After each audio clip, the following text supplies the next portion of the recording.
Cheryl Lacey Show, where we stay curious and make sure we are courageous. We have got Mike Holt. Welcome to the show. Thank you. We have an appalling situation in Australia where the rule of law is not understood. So hopefully you can help us a little bit more. Well, I'm going to send you a flashlight, a torch, because I think you've gone so far down the rabbit hole now, you're going to need it to look up. Now. Oh, no, this is amazing. You've uncovered things I haven't even thought of. And, for a long time we've always wondered, how do the government, the various governments around Australia, get away with ignoring the people who have elected them and doing whatever they damn well like? And you have you've banged it on the head, haven't you?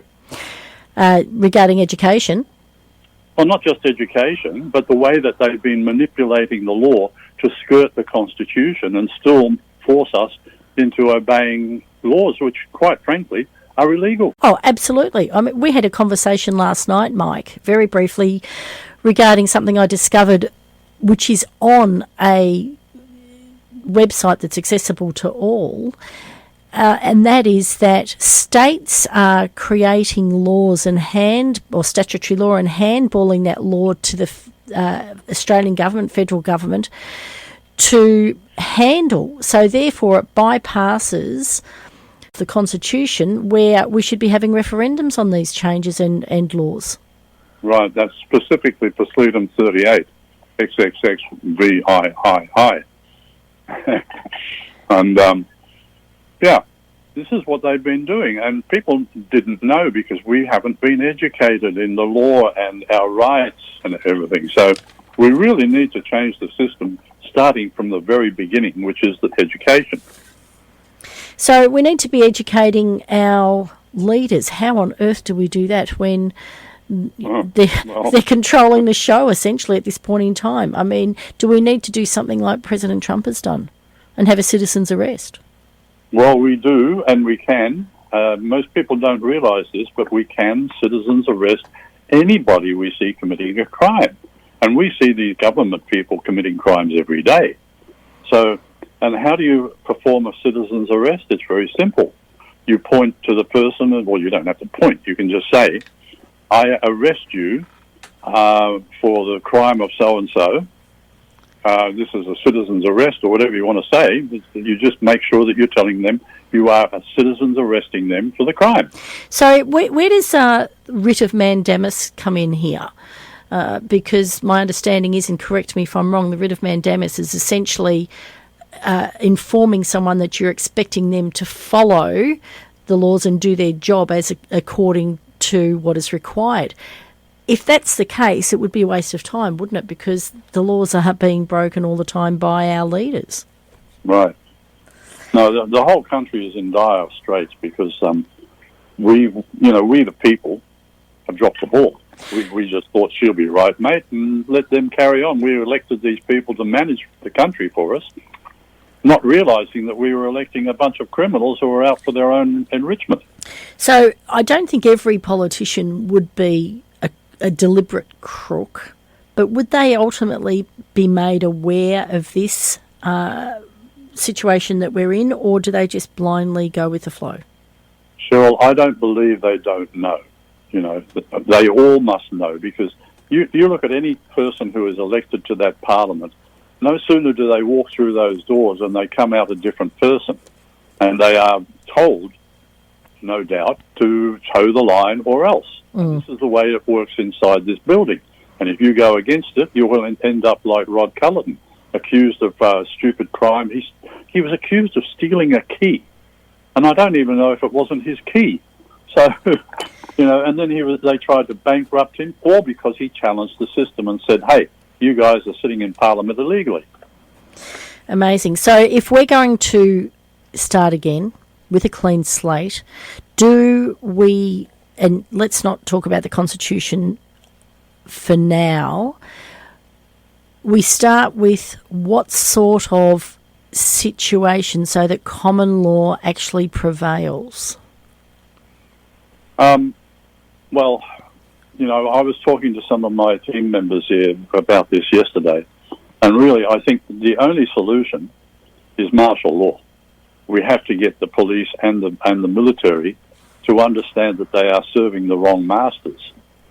And I know a lot of them don't realise this, and therefore they just think they're doing the right thing. But the fact is, once they know, once we tell them, they are bound by the law to obey the law, right? So what we have to do now is educate the police and the military on their duty to the people and the country. I wonder whether or not Philip Neely's book would be helpful, Policing the Republic. I know it's written for the United States, but it would certainly have flow-on effects here in Australia. It might be worth looking at, and something not just for you, but for the general public as well. We certainly need to be educated, and citizens need to no longer be afraid. They need to be courageous. And there's nothing wrong with having very rich debates about what we understand the law to be, the role of politicians, and so on. So very quickly, with common law, the purpose of that is to separate the courts from the decision makers. Yes, just tell my listeners the distinction, the clear distinction between common law and statutory law. Okay, well, let me just see if I can find this thing now. Hang on a second. Where are we? Because my understanding is that in order for equality to occur, laws are created, but they are general in a sense, because not every situation can be predetermined, and therefore not every law can be so narrow that it only focuses on a particular element. So then the decision makers are when a law is broken, that's where common law comes in and the courts come in. That's sort of the general thing. So can you just go through that? I know we've discussed this before, but I'm getting calls from listeners saying, I still don't get it. Okay, well, the reason people don't get it is because they don't understand that there are actually two sets of laws in this country. There is common law, which is the law of tradition. It's called lawful, not law. It's set by precedents and established fact, and it's a law that is common to all. Sorry, not just here in Australia, but everywhere has common law. And it can only be determined after due process of law in a jury trial. So the juries actually make the law. And it deals in fact, that is, living beings and truth. There is no crime without an injured party. So all these speeding fines and all this other rubbish, they're not real fines, they're not crimes. And common law treats you as a man or a woman, not an entity. So common law is broken when harm is caused to another, and it has the full force of law, and it seeks justice. And the only way we get justice is with a jury trial. Now, the corporate government is trying to get rid of jury trial, I believe, in Victoria to start with. Now, there's the other type of law, which is legal, which is based on Roman law, or the Vatican law. And it works by acts of parliament. It's set by corrupt politicians, often bribed by lobbyists. It has statutory obligations, but those statutes have nothing to do with the people. We didn't vote for that. It's forced compliance, unenforceable without consent, and it deals in fiction. So corporations, legal entities, statutes, codes, policies, things that they set, but have nothing to do with the live, living people. And the language is legalese. It sounds like English, but it has different meanings. And this is how they trap you in court, because you might use a word like understand, and it means something totally different in court. It means to stand under their direction. So you're talking about something very dear to me, and that's language and the importance of not only understanding. In school education, there was a period where everyone wanted to have a common language, and I worked all around Australia saying we've got a common language and it's English. Then it moved to, well, we need a common understanding. Well, sure, we've got a common understanding. However, if our understanding differs, And as you've just said there, the word understand and what that means in a court of law versus what I'm saying here with understanding. The third part is we need agreement on how we're using the word understand. And until we get agreement, this confusion continues. And as you said, it's how manipulation takes place. So language is critical here, isn't it, Mike? It is. And you need to know that, the differences. And, of course, this is what lawyers train in. But I sent you some documents this week that showed that lawyers back in the 1600s were thrown out of Parliament. And for sure, over 300 years, they were not allowed in Parliament. Why do you think that would be? And here we are, our lawyers are in Parliament. Yeah, I think it was in 1886 they were allowed back in. So that was what the start of the whole collapse of the system, because once a lawyer gets his teeth into these things, they pervert it. So 1886, that was the UK, wasn't it? And then obviously the flow-on was in Australia because we continued to follow English law. Right. So that was just before, isn't it timely? Because if you think about the discussions for a Commonwealth in Australia, for us to be federated, and then what was taking place in the United States, is it around also the period of removing slavery and all that sort of business? Well, it probably was, but I don't think that was relevant to what we're discussing here. It's more about how manipulation began again. That's what I'm thinking. I'm not being a conspiracy theorist here. I'm going to have a quick look myself. But there's always, what I'm getting at is there are changes that these rulers don't like, and so they'll find ways to avoid those changes or create another layer. And this is what we have, as you said, with statutory law. We've got laws passed in Parliament that then have regulations, that then have policies, that then have a set of rules that are watered down again, and before we know it, we've got no idea what was passed in Parliament. And as you said, we had no say in it to start with. Right.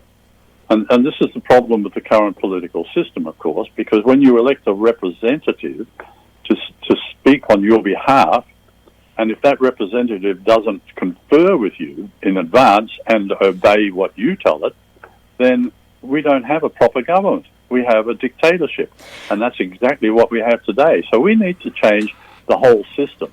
Now, in my discussions with Dick Yardley, he often says, look, we've got to get back to the original Constitution. And in a way, I agree with him. But that Constitution has proved to be, it's ineffective. Yes. Because it's not really anything to do with the people. It's telling the Parliament how they must behave, what they must do, how they must serve the people who elect them. And, of course, that's why they don't want to, why they ignore it. Because, they don't want to be bound by that rule. Well, the United States was involved in rewriting the Constitution for Japan after the Second World War. So it's not impossible that a Constitution be adapted or rewritten. The key is that the people are involved and fully aware and agree. So Dick Yardley, extraordinary work that he's been doing on this with you, and perhaps we can talk about Dick's work next week, but that essentially, whether we start with the Constitution as is or start looking at amendments, key to this is what we're talking about now, as I said, is that the people are central to this, not the Parliament. That's right. And the Constitution, the first three words of the Constitution are, whereas the people. Yes. It doesn't say whereas the Prime Minister or whereas the politicians. It's the people that determine the government. And unfortunately, the people that we have elected have assumed more power than they are allowed. Now, if you read the Constitution, Section 51, there's a whole list of things in there that the Parliament is responsible for. That is all they are responsible for. And there is nothing in there about social conditioning or, education. There's nothing in there about education. Oh, there's plenty there. Well, there is about education. I mean, it's responsible for providing education, but it doesn't say education in what. It's up to the people to decide what the education should be, and the politicians have usurped that role. Well, that's a conversation for another day. I keep saying that, but we're going to have that very, very soon, Mike, because this is my patch, and I might be able to teach you a few things. Mike, I think one of the things that you keep harping on, which is so important, and that is Section 51. And if nothing else, if that's the message that we keep on giving as a starting point for educating our listeners, and therefore our listeners educating their networks, is take a look at Section 51 and understand what it's saying. And then we start to see that, once we start thinking, we start seeing why we have these differences between state and federal decision making, and all of the nonsense that goes on with this almost competition. It's almost as though it's structured to stay that way, as you said, so that we continue to have dictatorships. Yeah. Look, you can download a copy of the Constitution, and I highly recommend everybody to do so. If you go onto my website, cirnow.com.au,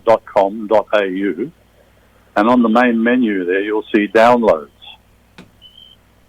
Okay. So cirnow.com.au. Go to that, go to downloads, and the Constitution, the original Constitution, will be there. Now, for our listeners who might also be interested in learning more, and Mike, you would know this, I've been going down, as you said, rabbit holes, but I've been exploring Trove. And Trove is a database of newspapers. They're not all online, but many, many are, going right back to the 1800s, and it's an extraordinary reference for understanding what was happening during our colonialism, but then also the movement towards an agreed constitution. And there's lots and lots of, gold in that as a reference point. But you can also... let me just check here and make sure that I've got it. But if you go onto my website, advance-australia.com.au, you should be able to... Hang on a second.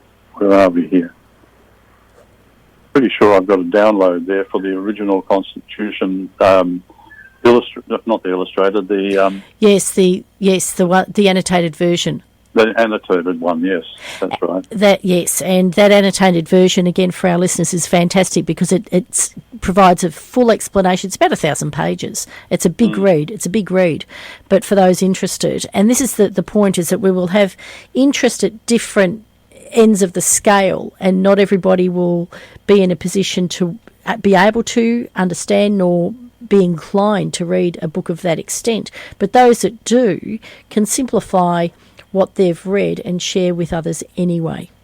Well, you don't have to read the whole thing, but it would be a good idea to read parts of it just so that you get a pretty good idea of what it really means. But the Constitution is only about 20-something pages, about 25 pages roughly, depending on the printing. And it's very clearly written. It's not hard to understand. So I recommend everybody read this thing, because if you don't, you're going to be a victim instead of a knowledgeable man or woman. Indeed. And just on that, Mike, for our listeners to be able to put this into context, an interesting situation is this. We're hearing about the Royal Commission and the need for a Royal Commission from some members of the community on the Bondi situation and the anti-Semitism in the country. The very first Royal Commission, Australian Royal Commission, was in 1902, 1 year after we were federated, and that was on looking at the plight of veterans after the Boer War. Now, today, that Act of Parliament for establishing Royal Commissions was 1.5 pages in length. Today it's over 70 pages in length, and I could not believe what they've done is they've incorporated into this Act the most recent Royal Commission on Veterans and Veteran Suicide and domestic violence at the Royal Commission there, and the introduction of private hearings so that the information isn't public. And these private hearings, the information does not have to be disclosed publicly for 99 years. Now, there's another clause there that says that any of the people involved in any Royal Commission can fall under private, even if it's not a private hearing. So I wonder whether or not this is well known and it's another distraction to retain dictatorship. I don't know. But that was very interesting to me, how something so simple can become so complex. Yeah, and this is why I don't believe a Royal Commission is the answer. I don't either. We need to have a grand jury of the people. And actually, if you go on to corruptionwhistleblower.com, that's all one word, corruptionwhistleblower.com, and you can register there to become a member of a grand jury. It's right there on the front page on the button. Click the button and register. And when we have enough people, say 100 people in your region, we will convene a grand jury there and hear your concerns. Now, so far, we've held two grand juries, one in Canberra and one in Sydney, and out of that, we've come up with some indictments against some of the most prominent people in Australia for their crimes against the people. The problem is we don't have a court to activate these judgments. But the fact that they have been made by the people in a people's court, a grand jury, means that they stand in law. And once we have a change of regime and the people start managing their own affairs, these judgments will come home to roost and the people will be held accountable. So, Mike, what a wonderful way to finish off the show. It's so we can all participate by simply going to one website, and I'll make sure it's shared far and wide, and again next week, the corruptionwhistleblower.com website, and enlist to be someone willing to go on a grand jury. Mike Holt, you're remarkable. Thank you so much, and thank you for closing off the show on such a positive. Oh, thank you very much for having me, and I hope that the Australian people are learning a lot from this and realising we, the people, are the masters and government are our servants. Well done. Thanks, Mike. Speak to you next week.